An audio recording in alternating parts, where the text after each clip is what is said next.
they got apartments in San Francisco and in New York City, and they hired prostitutes to go out to cruise bars, and the prostitutes would drug the drink sometimes to the guys.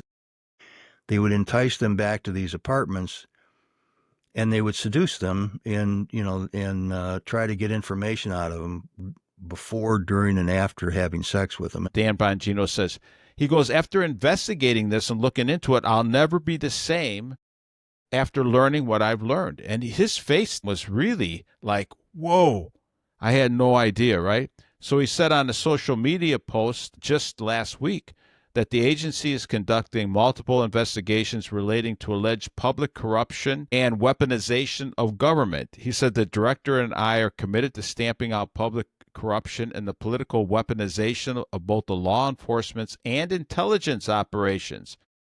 But you realize what they're up against. Right. I get back to Paul in Ephesians 6. We're not fighting against flesh and blood, but the powers and the principalities, the rulers of this world, he calls them. And he's talking about the demonic. All that money, Christ talks about it so often. He says, what are you going to do with all that money and all those treasures? He said, you can have all that. What good have you done if you got all these treasures and you've lost your eternal soul?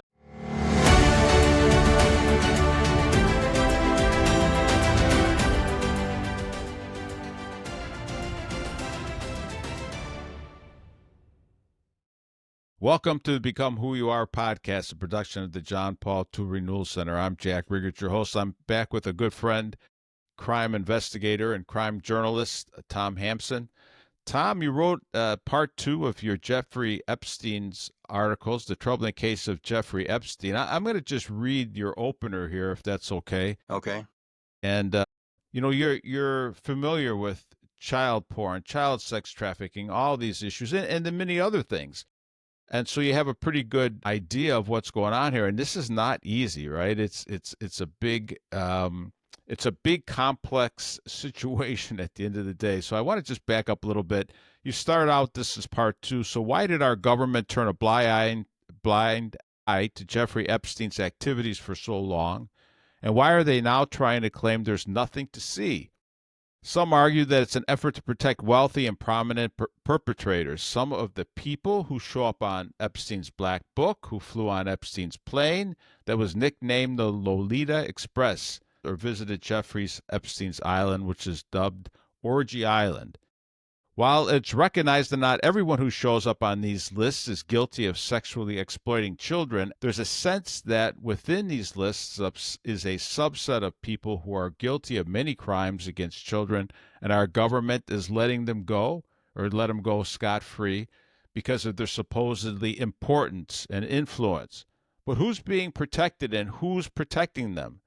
The belief is that our government investigators know, and I have no doubt that that's true.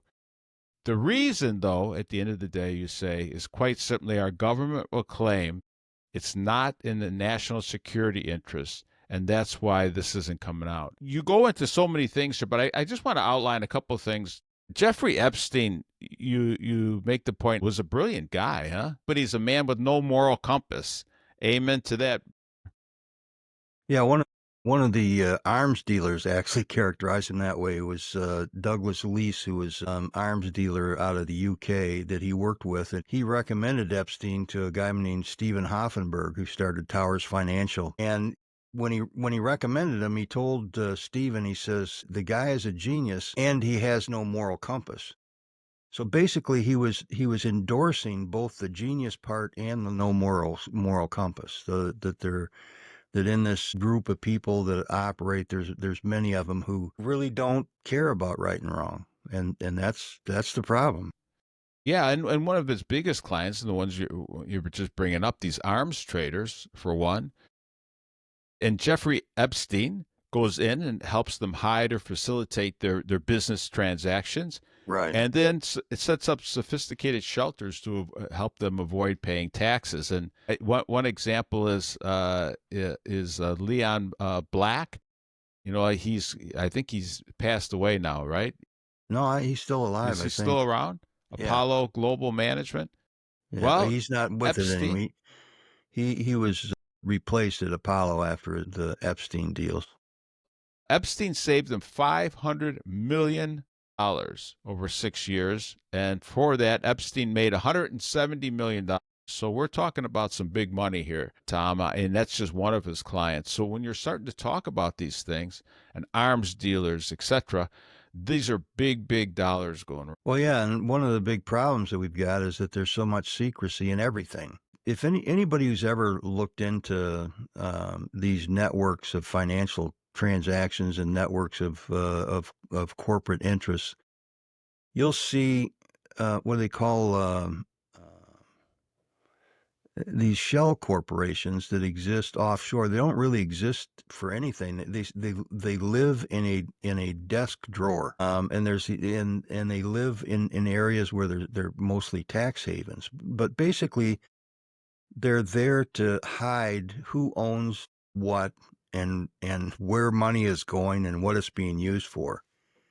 And so there isn't any real, I suppose you could say there is a legitimate purpose for it, but there isn't any good purpose for this secrecy that in our international finance. But one of the things that Epstein was very good at was setting up these networks of shell corporations so they could hide transactions, they could hide money, they could, and basically you could make any amount of money you wanted just disappear. And make it almost impossible for people to track. So he's very good at that, and there were a lot of people that wanted that to happen so they wouldn't have to pay taxes or so that they could hide what they're using the money for, and that includes governments. And so he And was much yeah, in demand because he was so skilled at it. and this was kind of word of mouth in the beginning. He's building up, and then he's building up these relationships among the ultra rich. These are billionaire types.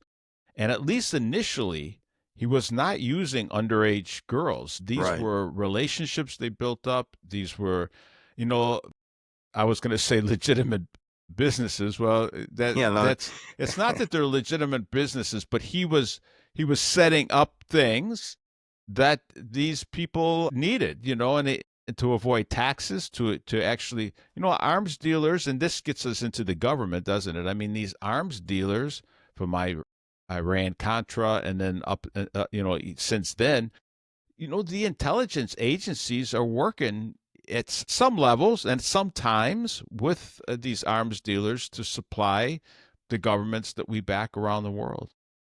well, the Iran Contra is a good example because that was a completely, blatantly illegal operation. It was engineered by the Reagan administration to get financial help to the Contras in Nicaragua in exchange for providing weapons to Iran, both of which were illegal. And so they had to do it all in secrecy, and they used people like Adnan Khashoggi, who was an arms trafficker, and Epstein was involved with Adnan Khashoggi in setting up the whole network of shell corporations that hid the operation from public view. Yeah. So you can see where somebody with Epstein's skills, let's say, or talents, could really come in handy with these people. And then, of course, you end up getting, like you just said, the U.S. government involved, and then they got the Israelis, right, the Mossad involved, M16, the British intelligence Yeah, agency's probably in on MI6, it. yeah. What is it? MI6, not like MI not yeah, let's not get them confused with MS.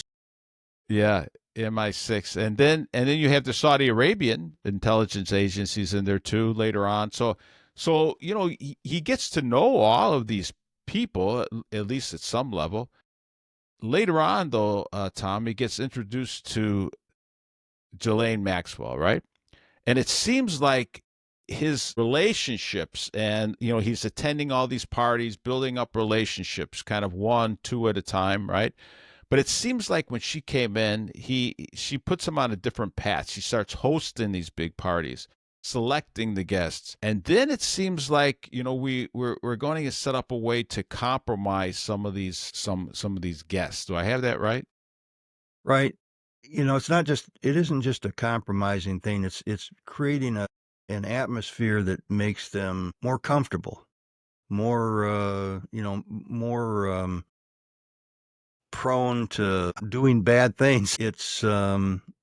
it goes from being a cocktail party to being some kind of a party at a fraternity house, I guess. I don't know. Well, sex is a big deal, Right. and if you can, you get these rich and powerful guys together with no moral compass, and you start to introduce girls, and then somehow underage girls come into this picture too, and then you go, well, if the government knows about this, and they certainly seemed like it when he was sentenced the first time, right? I mean, he was sentenced for child sex trafficking, wasn't he? Well, no, he was sentenced, charged with prostitution and soliciting prostitution from an underage girl. He had 2 counts in the original one For himself or for clients? for himself and clients.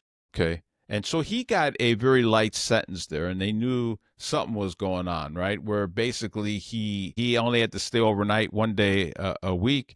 He got let out 6 days a week so he can go to work. He was out, wasn't he out 12 or 13, 14 He hours a was out day? 12 hours. He was allowed 12 hours a day. I think if they extended it a lot of times, they weren't too strict on it, but he was 6 days a week. He was out 12 hours a day. And even the day that he had to be in the jail, he had a really cozy kind of cushy cell. I don't know. When you start to talk about how these agencies like the CIA get involved with somebody like Epstein, and once they understand that he, through this arrest and more, that he's condoning the use of underage girls, let's say, and why do they turn a blind eye to that? Share that story. You share the story of this egregious example of Right. misconduct by the CIA that surfaces during the Church Committee investigations of the CIA in the mid 70s. Right. In the mid Operation 1970s. Midnight Climax. Describe that a little bit, because you start to understand how far, when you don't have a moral compass and you have the power of these intelligence agencies and you're working for them, it's like a crime investigation. Right. Well, you can't. The thing is that the people that thought up this Operation Midnight Climax are people who, likewise, like Epstein, had no moral compass. Governments have used what they call honey traps for as long as civilization has been around. I mean, they've used sex to entice people, to get information out of people, to get something on them in order to blackmail them. And so I guess during the 60s, 50s and 60s, somebody in the CIA thought up this bright idea that, hey, let's experiment with different ways we can make the most out of using these honey traps. And so they got apartments in San Francisco and in New York City. And they hired prostitutes to go out to cruise bars, and the prostitutes would drug the drink sometimes of the guys. They would entice them back to these apartments, and they would seduce them and try to get information out of them before, during, and after having sex with them. And they used different kinds of drugs to facilitate even more information. And then They were sometimes, experimenting with what kind of drugs right, would get the right, truth, right? What's the truth serum here, huh? right, yeah, scopolamine, LSD, amphetamines, which would be the best? Cocaine. They did all these things. And now all the men that they were bringing back to the apartments were completely unwitting. They had no idea what was going on. And they would film the encounters that they had, because they had hidden cameras that they would film the encounter, and they would film the girl. The girl would try to ice information out of them, and just by by flattery, by whatever they would use, a whole bunch of different things. And this thing went on for, I don't know, 12 It years was or over so. 500 men that they Yeah, did, and 500 these are, men. look, at I don't know how innocent each man was, but these were men that weren't committing, at least weren't there to. Who knows, right? They're at a Right. bar, Who and knows? Yeah. they go back with a prostitute. But at the end of the day, they weren't being investigated by the CIA. They were just random guys, 500 of them, being experimented on, like you just said, between prostitutes and drugs, to see which combination worked best to get people to open up and talk.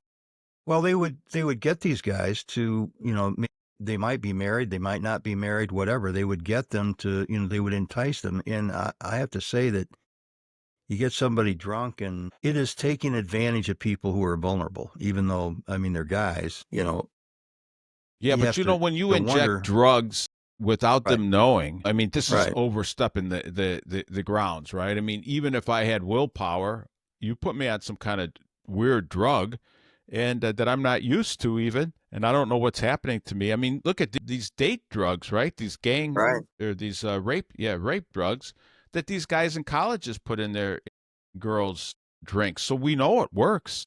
right. Well, and Date rape, I who guess they knows? call them, date rape drugs. Who knows? The CIA might have helped develop those things, Yeah. and Yeah. but anyway, So they anyways, the point is that we can do some really corrupt things at the government right, level, and let me just make this point, Tom, too. If you think that our corporations aren't involved, you got Bear Stearns, you've got J.P. Morgan Chase, all seeking these ultra rich clients who right. now get close to Jeffrey Epstein so that he can introduce them to these ultra rich clients, and to the point where they even blocked with the SARs, suspicious activity reports that you're supposed to report to the government. $1.5 billion that they suspected were for sex trafficking, and they don't report it. I mean, talk about greed and a lack of moral compass, Tom. Yeah, well, These are our yeah, that's banks who will investigate Jack over, $10,000. Right? I take $10,000 out to put down on a car, say, and I got to tell the bank why I'm taking out $10,000. And here you got $1.5 billion being blocked, right, from the government seeing that activity. but even without those suspicious activity reports, the government knew what was going on. They couldn't help but know what was going on. You have to wonder what is wrong with the people that we've got working in our government to be able to do this. Now, there's. I understand that in order to catch criminals, sometimes you have to use not the finest techniques. I can't remember which justice the Supreme Court said there was a challenge to undercover agents being used in investigations because they were tricking people into believing that they really were their friend. And so there was a challenge to a conviction based on an undercover agent being used.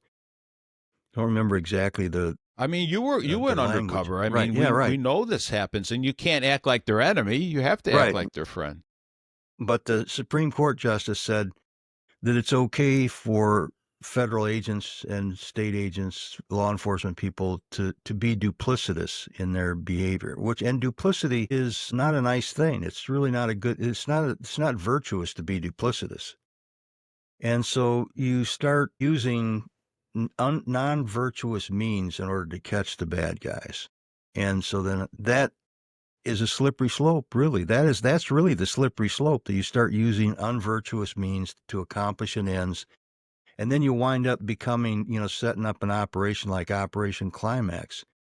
And how big a leap is that to saying, well, it's the girl's really 14, 15 years old. Does it really, that's not that bad, and look at the information that we're getting, so we can overlook this. Yeah, and how many of those people, you asked, Tom, how could our government be that corrupt? Well, the government is made up of people. Right. That's And exactly if right.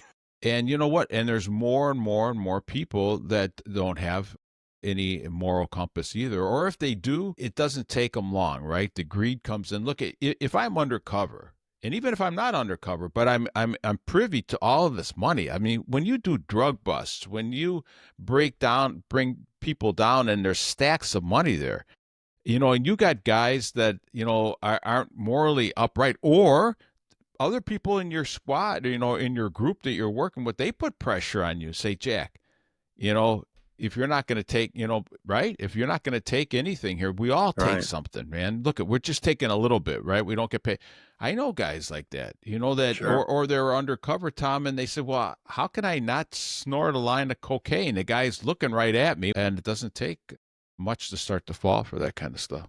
Well, one of the things that I've learned is that everybody has a price. You may think you don't, but I guarantee you do.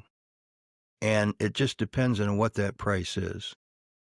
And so the challenge, I think, in what's happened in our government is that we have lost the ability to hold anybody accountable. Yeah. I think we Everything is lowered the bar secret. so much. Slowly, Everything just is lower, secret. lower, lower. Everything is compartmentalized. Nobody knows what anybody else is doing. There was I'm going to bring it up in part 3 of my Epstein article. There was one of the depositions I looked at involved Jeffrey Epstein, and it was after he left Bear Stearns. He was deposed by the SEC on case. And now this is a deposition. This is official government deposition. When I'm reading the deposition, they've got all these names blacked out, but it's not the names of some innocent party. It's not the name. Epstein's name wasn't blacked out. It was it was the names of the government investigators asking the questions. Now these are people that work for the government. Why are you blacking out their names? Why are you blacking out their contact information out of the deposition? This is a government agency. This is insane. Why This are they kind doing it? well, I don't know. It doesn't make any sense. Yeah. And so, but basically it's just this idea that everything is secret. Everything needs to be secret, privacy. Even when you get into these girls in some of the civil cases, they got dozens of Jane Does. Now, I understand protecting a minor. Let's say you got somebody, a little girl or something, you say Jane Doe to protect but these people are all adults that are bringing these charges. We should know their names. They should not be anonymous. Yeah. The files, the records in the grand jury should not be secret. Once the cases come out, these things should be No. public. And if I am on the fence, if I'm working for a government agency or a corporation or Beer Stearns, when they were still around, or Chase, and I'm greedy, Right. and I'm selfish, and look, and I'm on the fence, and nobody's supervising me, and I know nobody's really watching me, or they're turning the other way. This really gives me the power to come in and do this. And if there's enough people, Tom, that are willing to do this, the good guys realize that that the people ahead of them, their bosses or their bosses' bosses, are in on the take, or in on the action, or they don't know, and they're afraid to expose this. It's not an easy system to break down once the deep state, let's call it the deep state, Right. just layers of corruption come in. It's not easy. You know who really made that clear? You mentioned it in the article, when Dan Bongino, Cash Patel, Pam Bondi, when they started to him and haw and turn the other way, and you see, wow, something's really going on here. Right. I just read something from Dan Bongino. He said this, Tom. I'd like to get your take on this. He said, he promises a dignified effort on the truth going forward. He said, we can't run a republic like this, Dan Bongino says. He goes, after investigating this and looking into it, I'll never be the same after learning what I've learned. And his face was really like, whoa, I had no idea, right? So he said on a social media post just last week that the agency is conducting multiple investigations relating to alleged public corruption and weaponization of government. He said the director and I are committed to stamping out public corruption and the political weaponization of both the law enforcement's and intelligence operations. But you realize what they're up against. Right. This is tough. This is tough stuff. Dan Bongino was a Secret Service. He was a New York City police officer, and he was a Secret Service agent. He didn't get into all this stuff. I mean, this is, people, unless you've been inside the intelligence network, you just have no concept of the potential for corruption that exists in there, and that everybody is going to be corrupt if they can live in darkness. Well, not everybody, but let's just say that. I don't know. I've seen some very. Because if that's true, Tom, well, here, if the point being, if you've given in to darkness and you're living that way already, and you don't bring light, let's just call it what it is. If you don't have a faith in God and there's nothing but just this world for you, then you can go into, you're going to go into, you're going to go into dark places. You're right. And if there's no hope, no light, again, I get back to Paul in Ephesians 6. We're not fighting against flesh and blood, but the powers and the principalities, the rulers of this world, he calls them.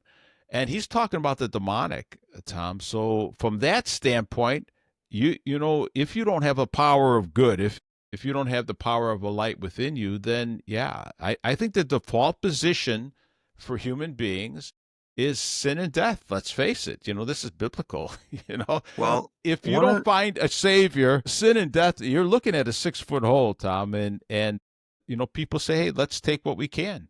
Let's take what yeah, we well, can while we got the chance.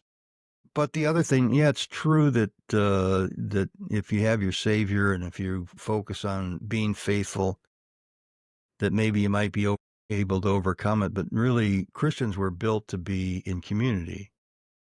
And unless you have somebody holding you accountable, you're going to fall. I don't care who you are. I don't care what your faith is. If you're out there alone and Alone. nobody No, I knows, get your point now. Okay, I see what you mean now. and Okay. so if you can, Yeah, once you even Jesus operate, sent them out 2 by 2, let's right, face it. and Billy Graham was able to stay on the right path because he had people who held him accountable. Yeah, no doubt about it. But what's happening in our government is nobody's holding them accountable. There's no accountability, and it's getting worse every year. And so then these kind of cases, look, the Epstein case is probably the largest, longest child sex trafficking operation I've ever seen, and it was organized, and people knew about it, and nothing was done about it. Yeah, but I think about even the church. Even the Catholic Church, when you investigated the crimes in there, look at it. I mean, Right. even within the church itself, we have Yes. these dark places. So I just want to broaden this out because when people wonder what they can do, everybody, the Bonginos, the Cash Patels, the Pam Bondis, Trump, me, you, everybody has to do their part, wherever that part is. And Right. we got to do it, like you said, in community. We got to, that's why we call it the body. The body is the church. We don't try to do these things by ourselves, but even that can be corrupted. Bongino said this, Tom: the leadership of this administration and the work of the men and women of law enforcement have now, since the Trump administration came in, he said, there's no doubt the country is safer. Now, what that means exactly, he says this. He goes, the FBI has carried out more than 12,000 violent crime arrests and seized more than 3,000 pounds of fentanyl, more than 136,000 pounds of cocaine, 11,000 pounds of meth and amphetamines, 27,000 pounds of marijuana, more than 21,900 immigration enforcement related arrests, all since January. The scope of this thing is amazing, Tom, and unless everybody starts to stand up and say, because I know people are on the sidelines, right, and they're just armchair quarterbacking this, and I think your article, makes it clear this is a big, big, big problem. And at the end of the day, how do you solve those problems? Every person has to take this on and decide that I am going to do good, and it's not easy. It's not Right. easy Well, because the powers are against you. You're not going to make as much money. You're not going to have as much control. If somebody's dangling out sex, money, power in front of somebody, and I'm making $70,000 a year, and I can make 10 times that, it's pretty enticing for people. Well, let's put it this way: the Iran-Contra affair, that was a blatant violation of law. The people that were involved in it, in engineering it, in carrying it out, those people, none of them faced any consequences whatsoever. And the people that wound up being convicted were pardoned. And even though it was a clear violation of the law. Now you can't allow that to happen. This is not the kind But of it thing does, that and it does happen. it did. And the solution to that, I know you're writing that in part 3. But Right. as I start to really look at this, there'll be people saying, well, they need to go after this guy. And it's true. It's true. But here, I was just talking to I was doing what they call an in-service in a school, a Catholic school for teachers, right? And it's all women teachers there. And how many, we start to talk about how many of the young girls, guys too, of course, but young girls have no protection because they have no fathers in the house, either through divorce, being born out of wedlock, etc., etc. The young boys know that they don't have fathers, and so, if you have sex on your mind versus, caring about, and of course all young guys have sex on their mind, they don't even understand what that is, but if they're Right. going to use somebody as an object instead of just in seeing the beauty of our sexuality, they go after those girls that don't have fathers. They know that they're easier, right? Then another teacher said to me, she goes, Jack, I saw this young guy, caught him on his phone showing another boy pornography. So I caught him right in the act of having it on his phone. I came up right behind him. He puts it in his pocket, and I go, you're going to have to go down to the principal with me, blah, blah, blah. And he goes, you know what? I don't care. My dad's into pornography. He watches pornography. So my point being this, Tom, either we don't have parents that in general that are instilling these morals and values down to each one of us, or they're implicit, or they're in on the action already. Right. So what kind of, who are we to judge now, right? All these people like Cash Patel and Bongino are trying, all these different people are trying, but they're up against a huge array of people that maybe have no idea, and again, I'm generalizing here, right? Yeah. Of really how to stand up against all of the evil that they're facing. These are tough tasks. Well, first of all, you got to break it down into a very simple thing. You have to have some system of holding people accountable, really. And the best way to hold people accountable is to shed light on what's going on. So there's got to be the least amount of secrecy that there is. There's um,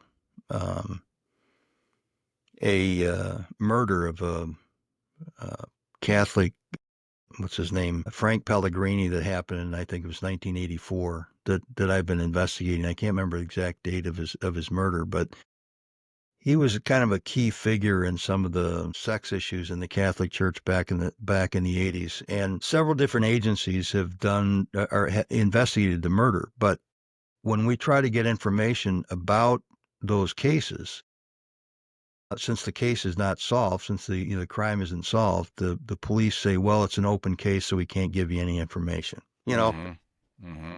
There's all kinds of cases like that. There's cases that haven't, any case that hasn't been solved, they can say, well, you can't have it because it's under investigation, so it's all secret and it's not subject to review. Well, this allows agencies to be incompetent. Is there a solution to that, though? I mean, there are times, right, Tom? I would suspect that. Well, if they feel like it, yeah, if they feel like it, they'll give it to you. Yeah, yeah. That's the It's got to problem. be It's very only frustrating, huh? If right. you're law enforcement and you have to come up against all of this stuff every Well, day there when should you're be a trying to do time your limit. job. Here, the reason that this is important is because I want you to, when Epstein was indicted in 2019, before he was either killed or committed suicide, okay? When he was indicted for crimes that occurred between 2002 and 2005, which was the same period of time that he had been convicted back in 2007.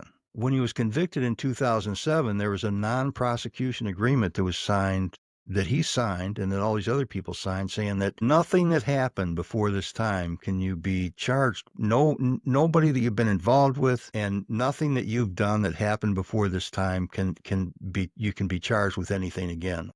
And so now he was charged and had to be approved by Bill Barr, who was the Attorney General at the time.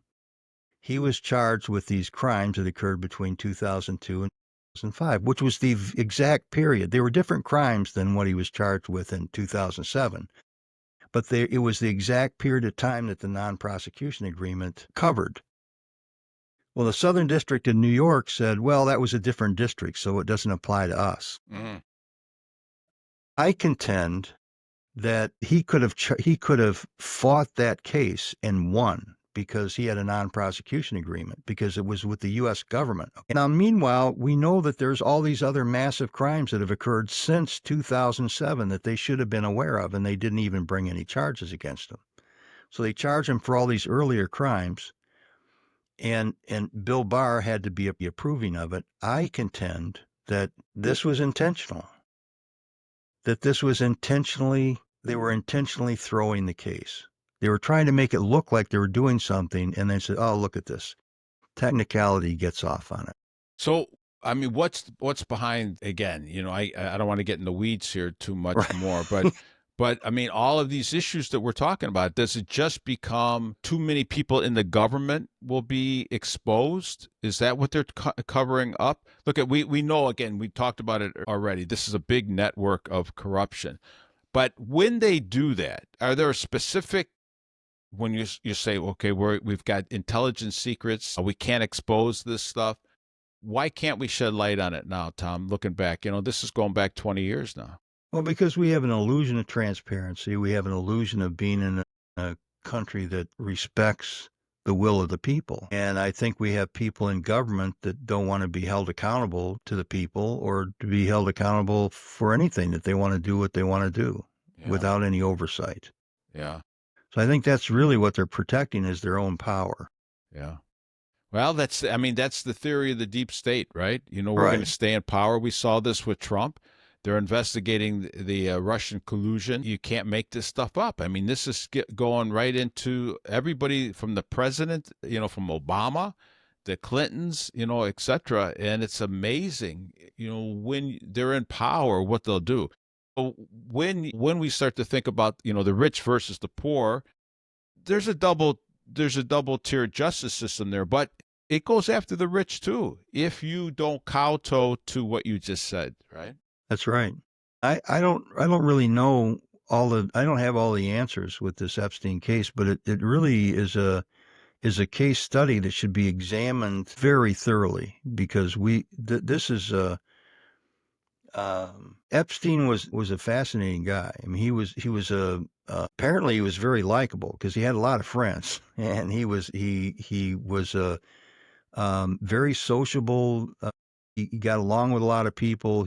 He was had a lot of different interests. He went to many parties. I don't know what caused the change in when he became romantically involved with Ghislaine Maxwell. I don't know why they shifted into using girls in order to. Yeah. And but it's because these basically arms deals and stuff, you made clear this was over already.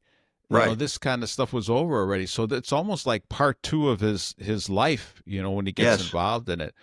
You have somebody brilliant, as we start to wind down here, Tom, you have somebody brilliant, likable, interested in a lot of different things.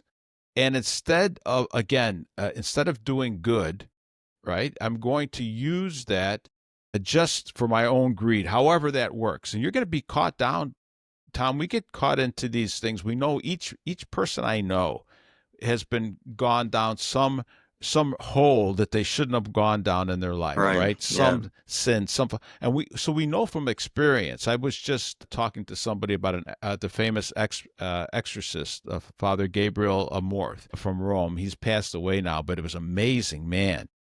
And he talked about this experience, that experience of life. You have to remember those things, because he said each one of us can fall down into that.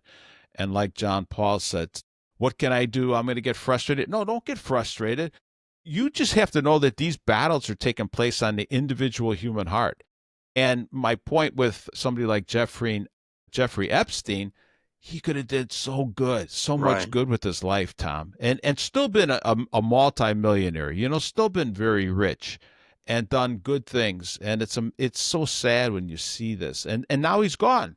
When you look at his early career, though, when he was doing the work with the British and their arms deal with Saudi Arabia and the Iran-Contra deal, he was working for the government. I mean, he was really doing that. He wasn't doing things that were particularly wrong. It certainly wasn't doing anything illegal from the standpoint of his position. He didn't see it as being illegal because the government's involved in it. How could you consider it to be illegal?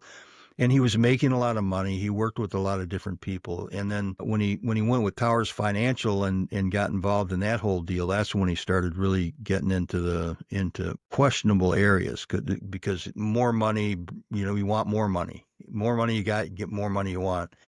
And so that's the kind of thing that he got into, and he started going downhill from there. But he was not involved in any kind of trafficking of human trafficking. Certainly Not at not that time. involved with Yeah. children. And when he started with Ghislaine Maxwell, it started as kind of a small thing. It was just local girls that they were dealing with, and they were trying to bring into the operation. But then it grew into this. It met $1.5 billion in human trafficking. This is how can this One happen? organization, yeah. One organization is And that involved in wasn't this that, thing. like you make explicit in the article, that wasn't the profit from it. That's just what he was Right. spending. That's what This he is was what he was. spending. That's what's he making off of this. And so this is a massive operation. So he went from being really smart and doing regular business kind of things and making a lot of money because he was good at it, to becoming this really monstrous monstrously evil kind of person, and trafficking in girls. And it's like, so what happened? How did that Well, in general, without the specifics on this case, you look at the guys all over the world that have gotten into this. Take somebody like Stalin. When Stalin was a young guy, he was in the seminary to be a priest. Yeah. When you start slowly, right? Right. What happens to all of us? I have Yeah. friends of mine that I've seen go down these holes where they get to my age now, and they're almost can't find themselves anymore. And it's small steps, Tom. I take these small Right. steps. I get involved in this, and pretty soon, Satan is a smart dude, man. I mean, you think you're so smart, you're setting up this big web of money. Well, there's another web that's got you That's wrapped right. up. Yeah. And so many of these people in your article have died now. They Right. met their maker. In Catholic theology, Tom, the last things, we call it, the four key realities concerning the end of an individual's life and the end of the world. And that's death, judgment, heaven, and hell. Very well known, right? And we're all going to be there, my friend. And at the end of the day, all that money, Christ talks about it so often. He says, what are you going to do with all of that money and all those treasures? He said, you know, you can have all that. What good have you done if you got all these treasures and you've lost your eternal soul? And that's what we do. And so it still becomes this battle between good and evil. And for all of our listeners, just make sure that your heart's in the right spot, that you're Yes. passing these virtues and stuff down to our kids. Stay married, as hard as that could be with some people. When you get divorced and these families break up, I see these kids, Tom, because we have an apostle that we call it for young people and young people in even in high school. And you see this brokenness in this culture today when these young people don't have any moral truths anymore, and they're getting blown around by the spirit of the age. Now, just think if they are all going into government later on, or whatever, are they going to bring good into the world? Even if they want to, they don't understand what that good is, and again, they don't have the power to do good, even if they want to. Right? They're going to be taken into these circumstances. Well, and we really have to start bringing people up in a virtuous way again. And so we have to return to some of the classical education that we used to get, because Amen, I'll tell brother. you that the Amen. people that are the people who are going into government right now are people that seem very willing to take shortcuts to get to where they want, and those shortcuts lead to some pretty terrible places. Yeah. And even the simple-minded ones, not the brilliant Yeah, ones, the right. simple-minded ones, they get caught they're bureaucrats, and they Yeah, want their little power, and they want to make sure they got their little jobs, and that they're important. And so I know this in business. When I was just building small businesses up, some bureaucrat can, all I need is their signature in order to get a building done, or in order to right. remodel something, or whatever it was. And they could come in and they just haw around, and Tom, they want you to give them something. Right, yes. I lost whole contracts, good contracts for me, just because I wouldn't grease some guy's palm. And you look back at it and you go, man, my life could have been so much easier if I would have just paid this guy $5,000 or $8,000 or whatever it was. Sometimes they weren't huge amounts of money. And because I stood on some principle, you lose it. You lose it. I mean, that's been, Chicago was praised Ripe years of ago that. about having the Ripe best of that. building code in the country or something. No, they had the building code like that so they could extract bribes out of people. Bribes. It's It's just happening so all over, ridiculous. and it's happening Right. today at all levels, Tom. So each one of us are fighting these battles. So the battle that Bongino and Cash Patel, it's good to see good people in. I just think, and good leadership is going to help because other people will come up. But man, this is a big battle. This is really a big battle. It's a huge problem. It's not something that they can't just say, well, here are the files, we're opening them up. The government needs to do some serious investigation of this. We need Yeah. another church committee is what we need. So yeah, who put that church committee together in the beginning? Do you know a little? Just, we only got a minute Well, left, but it was, I don't know what, Senator Church or Representative Church or something, but it was a because these select guys, committee. It yeah, had people from both the House and the Senate that looked into it, that yeah, investigated the intelligence community, and they got a lot of information. But I'm not sure that we have enough of a nonpartisan or a cooperative arrangement in Congress today to be able to pull that off. It's just they were so contentious. yeah. You got the Republicans versus the Democrats. It's like you need people that work together toward finding out what happened and making things right. And I don't know that we've got people on both sides of the aisle willing to do that. Well, here's So they how need I to want to bring me end, into it. I'll straighten them out. Tom. Here's how I'm going to end this thing. This is Matthew chapter 7, verse 13, the narrow gate. Huh? If this doesn't sum this thing up, enter by the narrow gate, for the gate is wide and the way is easy that leads to destruction, and those who enter it are many. For the gate is narrow and the way is hard that leads to life, and those who find it are few. So this is Jesus going back, over 2,000 years ago and says, hey, Right. dude, go through the narrow gate. It's not going to be easy, and those who find it are few. And the gate is wide and the way is easy that leads to your destruction. And those who enter that gate are many. And it's no different today than it was in Jesus' time, Tom. Our job is to get ourselves and our families to heaven, and then take it out in the world and do whatever good we can, and that's our job. And so I sum it up like that because you shouldn't get depressed about this thing. Make sure that you're receiving the light and you're doing your part, and God, let God be God, because this is not, we're facing something that's beyond just Trump can do it, or Bongino can do it, Cash Patel. No, don't wait for them. I hope they do their job, and I hope I do my job too. We have to have a revival of the church. We also need to have a revival of a sense of public service.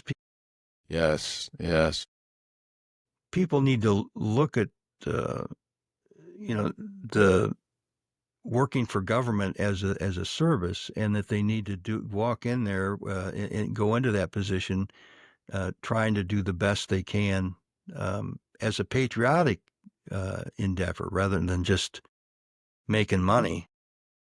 Well, and that's what gets back to that classic education that you're talking about, because these kids are not taught that. They're not taught to be patriots. They're not taught to be servants, right? It's all about DEI and taking, taking, taking. So we're training these kids for that. So, hey, brother, you're right. We got to get back to that too. So God bless you. When's Article 3 going to be ready?